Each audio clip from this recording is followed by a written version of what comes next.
নমস্কার বন্ধুরা, সবাই কেমন আছো? আশা করি সবাই খুব ভালো আছো। গরমে এত শরীর খারাপ করছে কি বলবো। আমার নতুন একটা ভিডিও এখান থেকে শুরু করছি। আমি এই নতুন ভিডিওতে সবাইকে স্বাগত জানাচ্ছি। আমার পুজো টুজো দেওয়া হয়ে গেছে, আর আমার বরের তো একটাই কাজ, ছুটির দিন হলে সকালবেলা উঠেই বাজার যাবে, আর কোনো কাজ করতে যায় না, এসে আর বাজার গোছাবে। তো যাই হোক, বাজার এনেছে, বাজারগুলো গুছাচ্ছে, আমি মাছগুলো তুলে নিলাম। এখন বলে চা খাবো, তাই আমি চা করতে চলে এসেছি রান্নাঘরে। চাটা করে দিয়ে তারপরে আমি মাছগুলো সব ঢালতে হবে। চা খাবে আর টিফিনটা পরে খাবে বলছে। এখন সকালে চা খায়নি, এখন ঘরে চা খাবে। চা করছি, চাটা করে ওকে দিয়ে দিই। চা খাক আর গোছাক। একটা জিনিস কি, বাজারটা এনেও গোছায়, এর জন্য আমার একটু কাজ একটু এগিয়ে থাকে। বাজার টাজারগুলো গোছায়, আর কি কিছু পরিকার না করুক। আর আমাকে এই মাছগুলো কি মাছটা এনেছে দেখি, বললো যে জ্যান্ত রুই মাছ এনেছে, তো মাছটাকে ঢালি। মাছটা আবার ডিম হয়েছে, মাছটা ডিম হয়েছে। এই মাছটা দেখে তো ভালো মনে হচ্ছে, কিন্তু ডিমওয়ালা মাছের না স্বাদ কম থাকে, কমে যায় স্বাদ। আর এনেছে চিংড়ি এনেছে, প্রত্যেক সপ্তাহে চিংড়ি আনবে, প্রত্যেক সপ্তাহে চিংড়ি আনবে। চিংড়ি এনেছে, চিংড়িগুলো এখন আজ বাচ্চার সময় নেই খোসা খোসা ছাড়ানোর, সব রেখে দেবো। আর এই মাংসটা ঢেলে ধুয়ে আর মাংসটা শুধু বানাবো। আর ওগুলো সব ফ্রিজে ঢুকিয়ে দিয়ে আসি। চলো, ওগুলো সব ফ্রিজে ঢুকিয়ে দিয়ে তারপর আমি একটু মুড়ি খাবো। আমার কালকের থেকে শরীরটা ভালো নেই, পেটটা কিরম ব্যথা ব্যথা করছে, শরীরটা ভালো নেই। তাই আমি একটু জল ভিজিয়ে মুড়ি পেঁয়াজ দিয়ে খাচ্ছি। আর এটাই আমি আজ সকালে খেলাম, পেটটা ঠান্ডা করার জন্য। পেটটা গরম হয়ে গেছে, এদিকে আমার ঠান্ডাও লেগে গেছে, গলা টলা খুব ব্যথা আমার, তাই আমি মুড়িটাই খাবো। আর ও একটুখানি সেই লাচ্চা সিমাইটা আছে, ওইটাও খাবে বললো, তো ওটাই ওকে দিয়ে দিয়েছি। আর খাওয়া হয়ে গেছে। খেয়ে দিয়ে আমি চিকেনটা ধুয়ে ম্যারিনেট করে রাখছি। চিকেনটা আজকে একটু অন্যরকমভাবে করব। তো এটা করে রেখে শাক ঠাকগুলো সব ধুয়ে কুচিয়ে নেব। আজকে শাক ভাজা হবে, কুমড়ো ফুলের বড়া হবে, আর চিকেনটা হবে। আলুটা ভেজে নিয়েছি, চিকেনটা আলু দিয়েই করব। চিকেনটা ভেজে নিয়ে চিকেনটা বসিয়ে কষাতে দিয়ে দিয়েছি, কষানো হচ্ছে। আর একদিকে শাক ভাজা বসানোর জন্য শাক কেটে রেখেছি।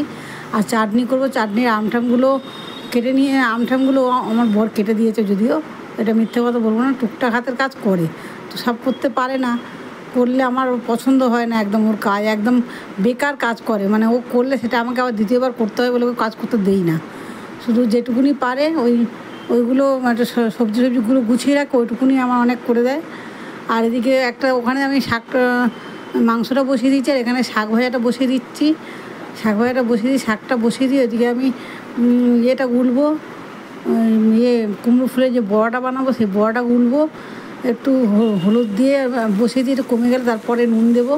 শাকটা একটু কমে গেলে তখন নুন দেবো। আর ওদিকে আমি বড়ার জন্য বেসনটা গুলবো, ওগুলো সব জোগাড় করে রেখেছি, এখনও পর্যন্ত কিছু করিনি। আর আমটাও কেটে দিলে এই শাক ভাজাটা হয়ে গেলেই আমের চাটনিটা বসিয়ে দেবো। বসিয়ে দিয়ে তারপরে ঘরটাগুলো পরিষ্কার করছে, মানে মুছছে। আমি ওগুলো আর ভিডিও করতে পারিনি। আজকে সকালে আমি ঘর মুছেছি, কিন্তু ওই যে সবজি ঢালার পরে এখানে এত নোংরা হয়ে গেছিলো, তো ওইগুলো মোছামুছি করছে, পরিষ্কার করছে। আর দেখতে দেখতে শাক আমার একদমই হয়ে গেছে, কমে গেছে। শাকটাকে এবার নুন টুন দিয়ে ভাজা করে নামিয়ে নেবো। নামিয়ে নিয়ে কড়াইটা ধুয়ে এই কড়াইয়ের মধ্যে চাটনিটা আগে বসিয়ে দেবো। আর ওদিকে এখনও মাংসটা হচ্ছে, এখনও হয়নি, কমপ্লিট হয়নি, মাংসটা হোক। তা কী করবো, গরমে আর কিছু ভালো লাগছে না। শাকটা ভাজা হয়ে গেলে নামিয়ে নিয়েছি। আর এদিকে আমি বেসনটা গুলে বড়াটা বসানোর জন্য সব রেডি করে নিয়েছি। বেসনটা গুলে নিয়েছি, ফুলটা ভালো করে ধুয়ে ঠুয়ে নিয়েছি, আর এইভাবে গুলেছি, গোলাটা বেশ ভালো হয়েছে। যাই হোক, ও বড়াটা এবার ভাজবো টুকটুক করে। আর বড়াটা ভাজার পরে তারপরে আমার চাটনি ফাটনি সব হয়ে গেছে, মাংস চাটনি সবই হয়ে গেছে, শুধু বড়াটা ভাজবো। আর আর একবার স্নান করে তখন ভগবানকে পুজো দিয়ে তারপর খেতে দেবো।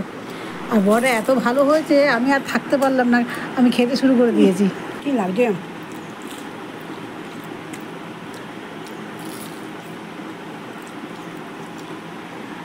অসাধারণ লাগে। ভগবানকে সেবা দিলাম, দুপুরবেলা সেবাটা দিয়ে দিলাম। যে বাতাসা দিয়েছি, সকাল থেকে সিঁদুর টিঁদুর একটু পড়ার সময় পাইনি, এই সবাই মাথাটা আঁচড়ালাম। সকাল থেকে মাথা আঁচড়ানোর সময় পাইনি, সকাল থেকে এত কাজের চাপ থাকে, মাথা আসানোর সময় থাকে না আমার। এখন 2:10 খেতে দেবো। মাথা এখন 2:10 আবার মেঝেতে বসে খাবে, খাবার দাবার বেড়ে ওকে মেঝেতে দিয়ে দেবো। আমিও মেঝেই বসে যাবো, কেন একজন ওপরে চেয়ারে একজন মেঝেতে বসে বাজে লাগে দেখতে। আমার পাটা হাঁটুটা ব্যথা, তো ওই জন্য আমি নিজেতে বসে ভালো পাচ্ছি না, আমি পাটা বেশি ব্যথা হয়। তাই খাওয়া দাওয়া হয়ে গেছে, খাওয়া দাওয়া করে উঠে মাথা ব্যথা আঁচ যাবো, আঁচ দিয়ে একটু বেরোবো। তাই জন্য রেডি হয়ে গেলাম, রেডি হয়ে বললো যে চলো একটু ঘুরে আসছি, তা রেডি হয়ে বেরোচ্ছি। এখন একটু আশেপাশে ঘুরবো, ঘুরিয়ে নিয়ে চলে আসবো। বললাম একটু বেশি দূরে যাই, না যাবো না, ভাল লাগছে না গরমে। তো তা যাই হোক, ঘর থেকে একটু বেরোতে পারলে যেন অনেকটা ভালো লাগে। বেরোলাম, বেরিয়ে ও আশেপাশে ঘুরে, মানে বেশিক্ষণ না, আধ ঘন্টা মনে হয়। আমার ওই জন্য মুখটা রাগ হয়ে গেছে, ওই জন্য আমি বললাম একটু চলো একটু দূরের দিকে যাই, গেল না, কেন আমার রাগ হয়ে গেছিলো। তো যাই হোক, ও আর আমি জোর করে দিই, গরমের সময় সারা সপ্তাহে একদিন ছুটি পাই, বাড়ি ঢুকছি। ও আমাকে নামিয়ে দিল, গাড়ি ঢোকাতে গেছে, আমি এদিকে বাড়িতে ঢুকছি, সন্ধ্যা পুজো দেবো, দিয়ে আমার পুজো হয়ে গেছে। এখন আমি তোমাদের এখানেই আমার ভিডিওটা শেষ করছি। আর আমি ভিডিওটা বাড়ালাম না, শরীরটাও ভালো নেই, এখন একটু শুয়ে পড়বো আমি। আমার ভিডিওটা যদি ভালো লাগে তো লাইক কমেন্ট করো। টাটা, আবার কালকে কথা হবে। সবাই ভালো থেকো, গরমে সুস্থ থেকো বাবা, বাই।